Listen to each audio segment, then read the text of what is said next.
ভাইরাম সপ্ত আকাশ পেরিয়ে সিদরাতুল মুনতাহা পেরিয়ে আরশে আজিমে চলে গেলেন। আরশে আজিমে যাওয়ার পরে দেখলেন ওখানে খটখট লিখার আওয়াজ হচ্ছে, কলম লিখতেছে আমার আপনার জীবনের সমস্ত কথাগুলো লিখতেছে। আমি আপনি কতদিন বাঁচবো, কি খাবো, সব কিছু কলম লিখে দিয়েছে। আমাদের সমাজে প্রচলন আছে আল্লাহ নাকি নবী মুহাম্মদ সাল্লাল্লাহু আলাইহি সাল্লামের নূরকে সর্বপ্রথম সৃষ্টি করেছে। এটা একটি মিথ্যা কথা, এটা একটি বানাওয়াট কথা। এই পৃথিবীতে সর্বপ্রথম আল্লাহ পাক কলমকে সৃষ্টি করেছেন। বলেন সুবহানাল্লাহ। কি সৃষ্টি করেছেন? ধরে বলেন কি সৃষ্টি করেছেন? বিশ্বাস না হলে মুসলমান সূরাতুল কলাম খুলে দেখুন, 29 নম্বর পারার 2 নম্বর সূরা সূরাতুল কলাম। এই কলামের তাফসীর পড়েন, ওখানে স্পষ্ট লেখা আছে, পৃথিবীর সমস্ত সহিহ কিতাবগুলোতে লেখা আছে পৃথিবীর সর্বপ্রথম সৃষ্টি হলো কলম। কি কলম? আল্লাহ পাক সর্বপ্রথম কলমকে বলেন কলম সৃষ্টি করা, বলে কলম তো লেখো। কলম বললো আল্লাহ মা আক্তুবু, আমি কি লিখবো? আল্লাহ রাব্বুল আলামিন বললেন পৃথিবীর সমস্ত প্রাণীর ভাগ্য লেখো। কলম লিখলেন। তারপরে কি লিখবো? তাদের মৃত্যু, হায়াত নিয়ে সব লিখে দাও।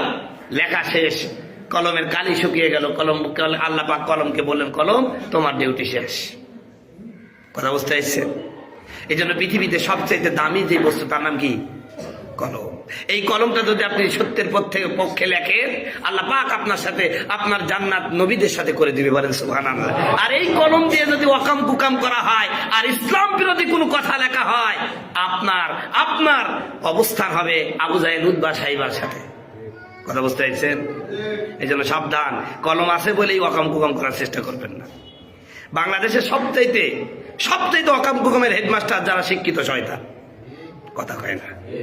কলম দিয়ে ওরা যে চুরি করা করে ভাই, যা সাধারণ মানুষ 500 বছর হায়াত পাইলেও করতে পারবে না, ঠিক না?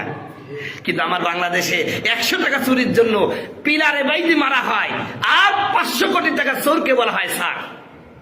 কথা কয় না। এই যে আবেদ আলী মাস্টার যে চুরি করে ধরা পড়লো কয়েক কোটি টাকা, ওকে কাইলকো পুলিশরা বলছে স্যার এদিকে আসে, স্যার এদিকে আসে। কথা কয় না। অথচ মস্তবদ একটা চোর না?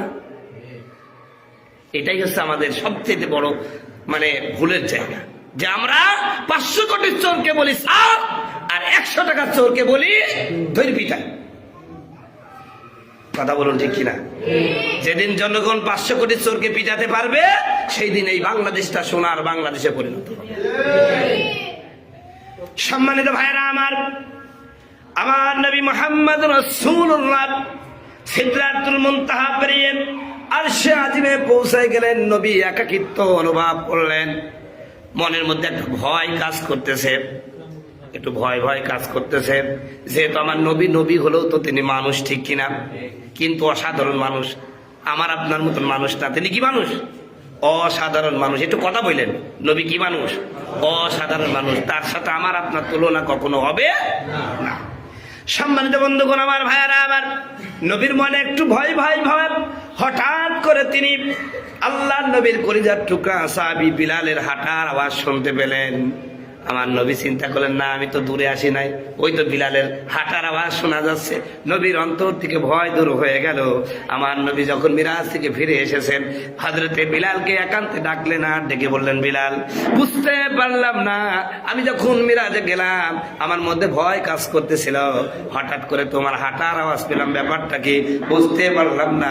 হযরতে বিলাল বলেন, হুজুর আমিও তো জানি না। তুমি মনে করো নিশ্চয় তোমার কোনো গোপন আমল আছে, যেই আমলের কারণে আল্লাহ রাব্বুল আলামিন তোমার এই মর্যাদা দান করেছে। সম্মানিত ভাইয়েরা আমার, হযরতে বিলাল কিছুক্ষণ চুপ থাকলেন। এরপরে ডাক দিয়ে বলেন, ইয়া রাসূলুল্লাহ, ইয়া হাবিবাল্লাহ, আমার জীবনে একটা আমল আছে, আমি যখনই ওযু করি তখনই আমি কালিমা শাহাদাত পাঠ করি। শুধু তাই নাই, আল্লাহর নবী মুহাম্মদ রাসূলুল্লাহ শুনে নেন, আমি যখনই ওযু করি তখনই 2 রাকাত নামাজ পড়ি।